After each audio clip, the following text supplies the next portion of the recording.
mereka yang mengatakan Abdullah bin Ahmad Muhajir itu tidak ada.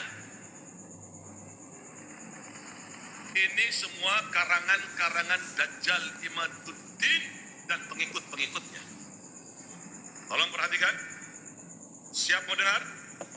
Siap mau dengar? Siap mau dengar? Perhatikan, ini kitab abad keempat. Setelah kita baca nanti, kita akan kasih sok terapi tegangan tinggi terhadap Imad dan pengikut-pengikutnya Imad. Kita akan beri sok terapi nanti.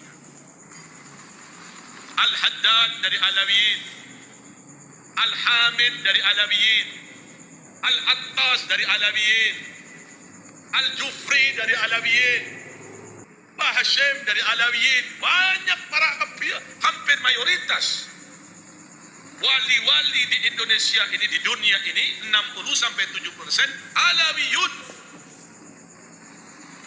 Ini yang dinafikan, ini yang diingkari. Galil adab, biadab itu kelompok-kelompok Imad. Saya berjanji nanti, saya akan kasih shock terapi tegangan tinggi terhadap. Jangan macam-macam. Anda telah membangunin harimau yang tidur. Kami akan buat goncang nanti dunia ini gara-gara sampean. Kita ini tidak gila hormat. Tapi pada saat dia mengatakan Alawi Jahannam, Alawiin Jahannam, tunggu. Suatu saat kalian akan bertemu dengan saya nanti. Saya akan kasih shock terapi tegangan tinggi terhadap kalian nanti.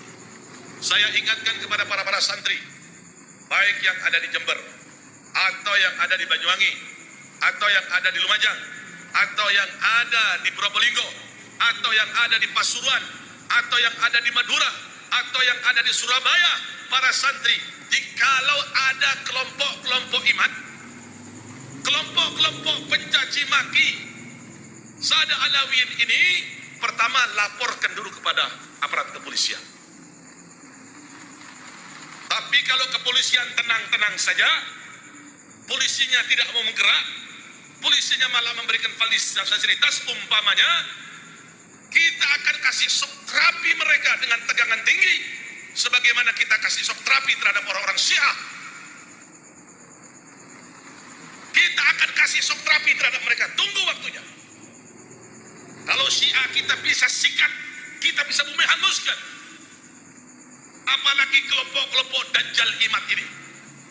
Kira-kira dibiarkan atau dilawan? Tidak ada jalan lain kecuali kita akan kasih shock terapi tegangan tinggi nantinya. Kalau Syiah saja di Madura, di Puger, di Bondowoso, di Bangil, di Surabaya, di Madura, kita bisa kasih shock terapi dengan tegangan tinggi. Pasukan-pasukan mereka kita rontokkan, apalagi pasukan-pasukan Dajjal Imad ini, kita akan berikan shock terapi dengan tegangan tinggi. Kalau tidak gitu, tidak akan pernah selesai ini. Lihat nanti. Sabar dong. Tidak bisa dibiarkan ini. Ini kelompok-kelompok Dajjal ini tidak bisa dibiarkan. Betul tidak? Betul tidak? Tunggu waktunya. Pasti kami akan beri shock terapi tegangan tinggi. Bukan dengan tegangan rendah, tegangan tinggi. Karena suatu hal mensahihkan nasab Alawi, saya tidak terima. Kecuali sayanya musyahadah dalil dianya. Ciki mah dalilnya bohong-bohongan kabeh. Mau ana sing marah-marah. Wong tanggul kan. Katanya Imad Dajjal. Ini ada kitabnya, kitab abad keempat. Sudah sahih di sini disebutkan bahwa Ubaid anaknya Ahmad. Ini kitab namanya Abnaul Imam. Wah, ini kitab Abnaul Imam sudah saya bahas hampir 2 tahun yang lalu ketika pertama kali saya mengeluarkan tesis saya. Seorang kiai dari Pelamunan, Banten datang ke rumah saya, manggilnya Abah sama saya, kiai dari Pelamunan. Sekarang ketua PCNU Kabupaten Serang sekarang. Namanya Gus Robi. Abah, ini ada kitabnya ini. Karena dia mondoknya di Yaman. Ini ada kitab Abnaul Imam fi Misr wa Syam. Masya Allah, kata saya. Saya tidak ketemu kitab ini kok. Kiai Robi bisa ketemu. Sini, saya lihat. Saya teliti kitabnya, ternyata kitab ini adalah kitab palsu. Baru dicetak tahun kemarin, tetapi mengatasnamakan tahun 473 atau 37 Hijriah. Ternyata kitabnya itu, kitab aslinya 20 lembar. Dikarang oleh orang yang ada di tahun 199 Hijriah.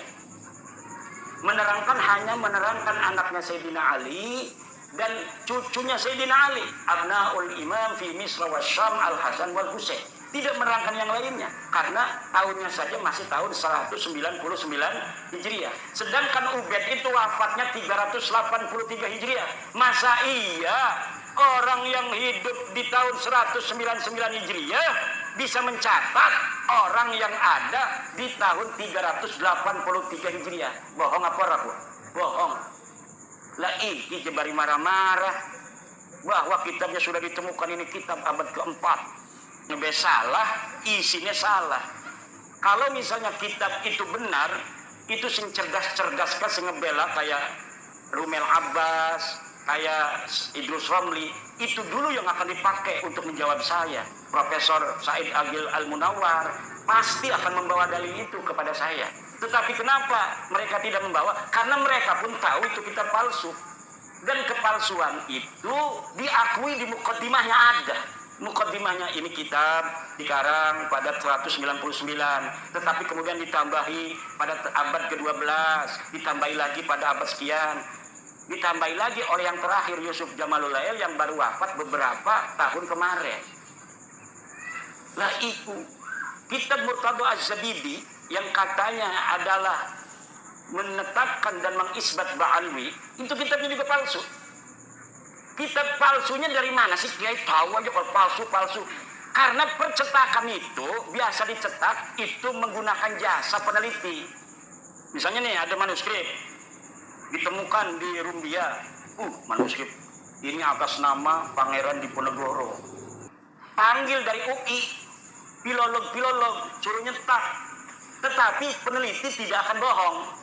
Dia akan cerita, manuskrip ini memang dikatakan tulisan Pangeran Diponegoro, tetapi dilihat dari kertasnya tidak memungkinkan dia berada pada masa Pangeran Diponegoro. Kertasnya ini dicetak atau diproduksi pada tahun 1950, sedang Diponegoro tahun 1825.